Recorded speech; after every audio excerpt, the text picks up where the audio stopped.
My name is Nathaniel Ru, co-founder of Sweetgreen. Thank you so much for listening to me today. Very honored to be here. One of the first questions we ask all of our new team members on their first day of work is, if you could see anybody, alive or dead, in concert, what show would that be? And my answer always ends up back at Queen. Queen, live, stadium rock Queen, sing-alongs, anthems. It just gives me goosebumps. So what I did is I dug up this photo. And this photo is from Queen live at Wembley in 1985, 72,000 people. And everybody is happily sweaty, half-naked bodies. I love the hand-painted flags and posters. I like this guy's mullet in the front. But when I look closer, I notice something different. There's no cell phones. Everybody is sweaty, but they're also very present. There's no aggressive recording of video, no Snapchatting. There's just 72,000 people having a great time enjoying a show. And this is what happens a lot today. You know, sometimes when you find too much technology, it really takes away from the experience and makes people less connected. And music, just like food, is a very social experience. And when we originally built Sweetgreen in college, we didn't know what we were doing, but we wanted to create a company and create a brand around human connection.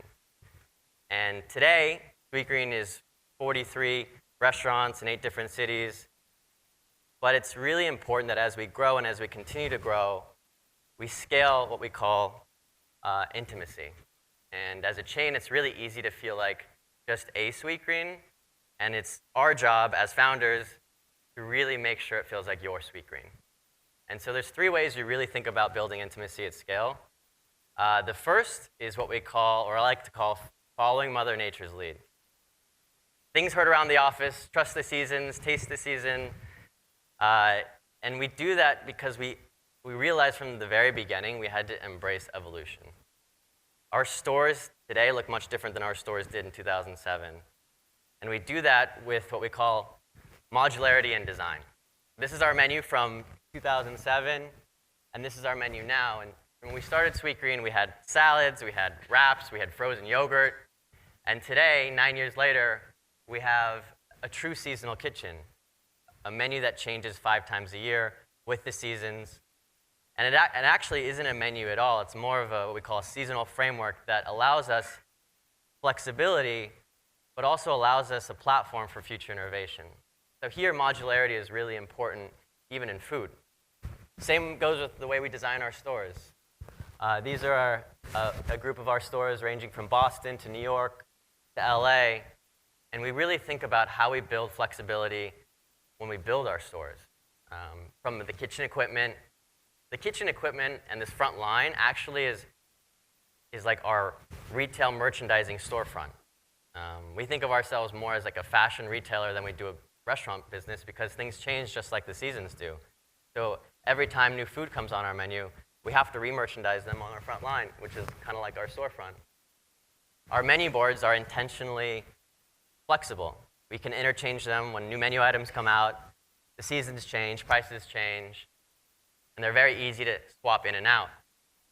And the same thing goes even with our music. The music is dynamic, so it's different by region, by day part, and even by city. And so you can be listening to the Queen at lunch, or you can be listening to Al Green at dinner in the same store. So modularity for us is really important because keep that in mind as you scale. Really helps build that human layer. Second, as a brand, you have to be a great storyteller. And we believe stories are kind of the currency for human connection. We think of them as 2 ways. A great story really has what we call a rational foundation and an emotional voice.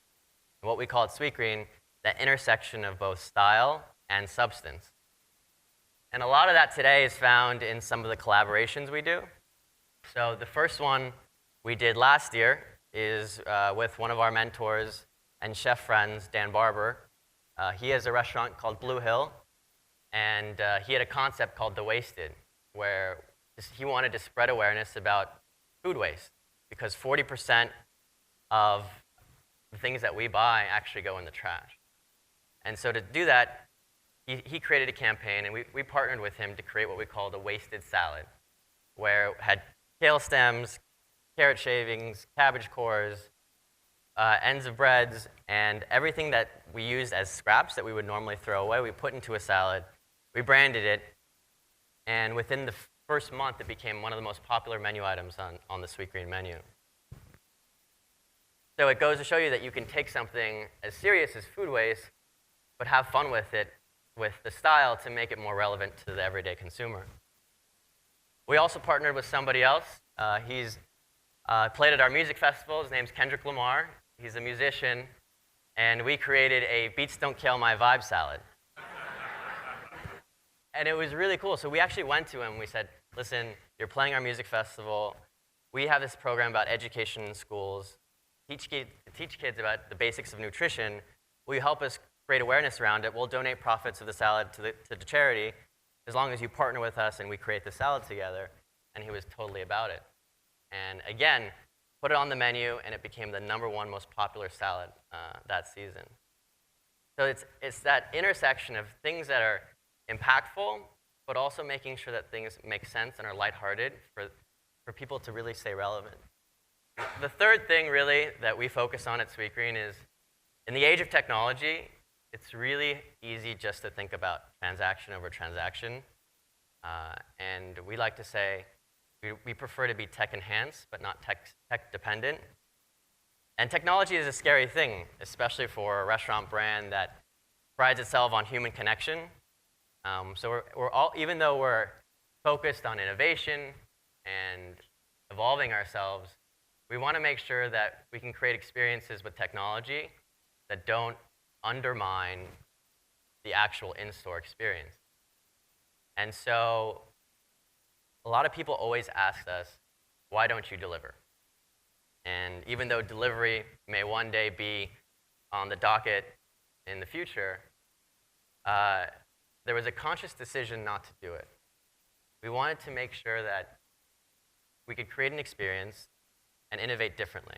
So what we did is we built a mobile app that allowed you to pay, order, and pick up in the store. And the pick up in the store is an important concept for us, because even for the 10 to 12 seconds that you come into a Sweetgreen and you pick up your food and you leave, you hear the music, you see the kitchen, you see the customers, and it gives context to what we're all about as a brand. And it's a much better introduction for us as a company than a delivery bag at your desk or at your doorstep. And it was a very conscious decision to figure out, how can we take technology but still weave it around this human connection that we talk so much about. And today there's a lot of talk about the virtual restaurant kind of destroying retail, but we actually think that's the opposite, because restaurants and eating is a social experience. And again, it was our goal to figure out a way, a fun way, to bring people together around food. And so whether it's at your home or at a Blue Hill or at a restaurant or even at Sweetgreen, there's a certain emotional connection that you want to have with other people around food. And we just don't think that will go away. So technology for us will never replace Sweetgreen, but it can always enhance it. So next time you're at a restaurant or you're at a concert, don't be this person with the iPad. Figure out a way to stay connected and be a human being. And I'm just going to leave you with a website email that we got from one of our customers a couple months ago. Hi, my name is Aaron, and I'm addicted to Sweetgreen. In fact, I'm so addicted that I know Matthew by name at the 19th and L location. He has always been so incredibly kind and devoted to serving the customers there. A couple months ago, I was diagnosed with breast cancer. When I came in with a new short haircut, he noticed my haircut and complimented me in a nice, non-creepy way. Today I came in for the first time in a wig. He complimented my hair and said he liked my red lipstick, and I said, "Matthew, thanks. I really needed that today." Again, it was genuine, it was sweet, and then he came back up to me and he said, "This salad's on you. This salad's on us today." Well, I was brought to tears by his kindness. I'll never forget, and he deserves some kudos for knowing that he could brighten my day. Please pass along my thanks, and I hope he gets some recognition for him being the wonderful person I know him to be. So intimacy at scale is simple. It's all about staying human, or as we call it, keeping it real. Thank you so